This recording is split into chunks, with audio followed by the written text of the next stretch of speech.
Hello student, पुनः आपका YouTube channel में स्वागत है। हम लोग क्लास 10th का मेंसुरेशन भी देख रहे थे। त्रिकोणमिति का तो 8.1 खत्म कर चुके थे, लेकिन मेंसुरेशन में जो है सो 12.1 चालू करने वाले थे। लेकिन उसमें क्या हुआ था, हम लोग इसका इंट्रोडक्शन देख चुके थे। अब क्या करना है, उस चैप्टर को चालू करना है। अगर नहीं देखें तो सबसे पहले वो प्लेलिस्ट में जाके उस वीडियो को देख लीजिए, जिससे कि आपका सारा कॉन्सेप्ट क्लियर हो जाएगा। क्योंकि इसमें जो है सो उस एक चैप्टर बनाने से पहले उस वीडियो को देखना बहुत ही जरूरी है, क्योंकि उसका जो कॉन्सेप्ट क्लियर है सो उसी वीडियो में है। ठीक है, तो वृत्त से संबंधित ये चैप्टर है 12.1, तो उसको हम लोग देखेंगे। चलिए स्टार्ट करते हैं। उम्मीद कर रहे हैं आप लोग सब ठीक होंगे। ठीक है, चलिए स्टार्ट करते हैं। क्या क्लास टेंथ का क्षेत्रमिति यानी कि मेंसुरेशन क्षेत्रमिति, ये जो 12.1 है वो चालू करना है। ठीक है, तो 12.1 का जो है सो पहला सवाल देखते हैं। जो एक क्वेश्चन नंबर 1 जो है वो देखना है। तो क्वेश्चन नंबर 1 में कह रहा था, जो दो वृत्त है जिसकी त्रिज्या एक की है 19, एक का है 19 सेंटीमीटर, और एक वृत्त है जिसकी त्रिज्या है 9 सेंटीमीटर। ठीक है, आप लोग क्वेश्चन देखिए। उसमें होगा दो वृत्त जिसकी त्रिज्या एक का है 19 सेंटीमीटर और एक का है 9 सेंटीमीटर। दोनों वृत्तों की परिधि का योग मिला करके एक बड़ा सा वृत्त बनाया जाएगा। तो उसकी परिधि क्या होगी, सॉरी उसकी त्रिज्या क्या होगी, वो पूछ रहा है। यानी कि जब इसको खोल ले ऐसे इतना बड़ा, और इसको खोल ले तो मान लेते इतना बड़ा, तो इससे जो वृत्त बनेगा तो उसकी त्रिज्या कितना होगा, ये क्वेश्चन कह रहा है। समझिए, परिधि परिधि यही ना होता है, परिधि यही होता है, परिधि ये होता है इसकी लंबाई, किनारे की लंबाई परिधि। परिमिति परिमाप एक ही बात हुआ। तो ये परिधि, इसका परिधि और इस छोटे वाले का परिधि, दोनों को मिलाकर एक बड़ा वृत्त बनाया जाता है। तो इसकी त्रिज्या कितना होगा, ये क्वेश्चन पूछ रहा है।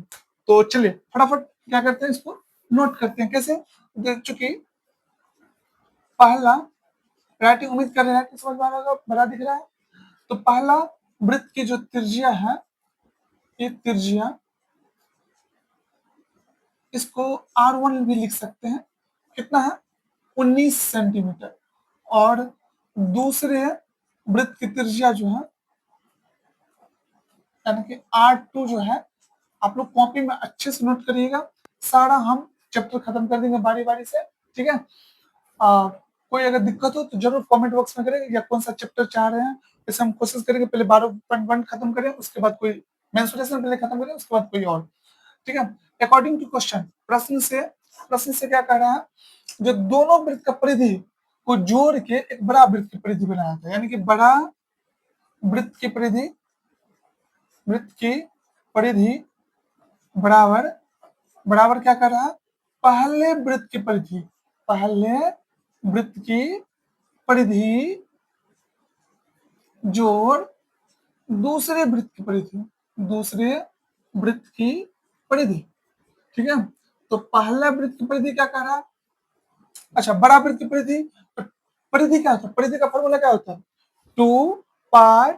क्या होता है, 2πr, ये ना होता है। उम्मीद करिए दिख रहा होगा आप लोग को, 2πr ये होता है परिधि। परिधि का सूत्र तो वही होगा, चाहे पहला वृत्त हो या दूसरा वृत्त, कोई छोटा वृत्त हो या बड़ा वृत्त हो, परिधि का फॉर्मूला तो वही होगा 2πr। पहले वृत्त की परिधि का फॉर्मूला भी वही होगा 2π, लेकिन इसमें हम R1 लिखे तो आप लोग लिख सकते हैं R1। ठीक है, दूसरे में R2 लिखे 2π और R2। ठीक है, देखिए इसमें भी 2π है, इसमें भी 2π है, इसमें भी 2π है। तो हम चाह रहे हैं इधर प्लस में है ना, उसको कॉमन ले ले, माने जो दोनों में मिल रहा है उसको खींच ले। जैसे 2πr, ये बड़ा R लिख देते हैं बड़े वृत्त के लिए। ठीक है, ये और इसमें 2π कॉमन ले लिए, इसमें क्या बच गया R1, इसमें क्या बच गया R2। 2π दोनों में से ले लिए, ये 2π घींच लिए, तो इसमें बच गया R1 प्लस इसमें बच गया R2। 2π तो ले लिए आप। अब देखिए ये 2 गया, और ये पाई गया, तो इसीलिए R याद कर लीजिए, लिख लेना। R बराबर जो है, R1 का वैल्यू कितना है, तो 19 है, 19 सेंटीमीटर, और जोड़ R2 का मान कितना है, 9 सेंटीमीटर। इसलिए R का जो मान है सो 19 9 28 सेंटीमीटर। अतः वो जो बड़ा वृत्त बनेगा इस दोनों की परिधि के योग से जो बड़ा वृत्त बनेगा, अतः बड़ा वृत्त की परिधि, सॉरी त्रिज्या, बड़ा वृत्त की त्रिज्या जो है सो आर का मान वैल्यू कितना हो जाएगा 28 सेंटीमीटर। कितना हो जाएगा 28 सेंटीमीटर, यही आपका आंसर हो जाएगा। उम्मीद कर रहे हैं आपको दिख रहा होगा।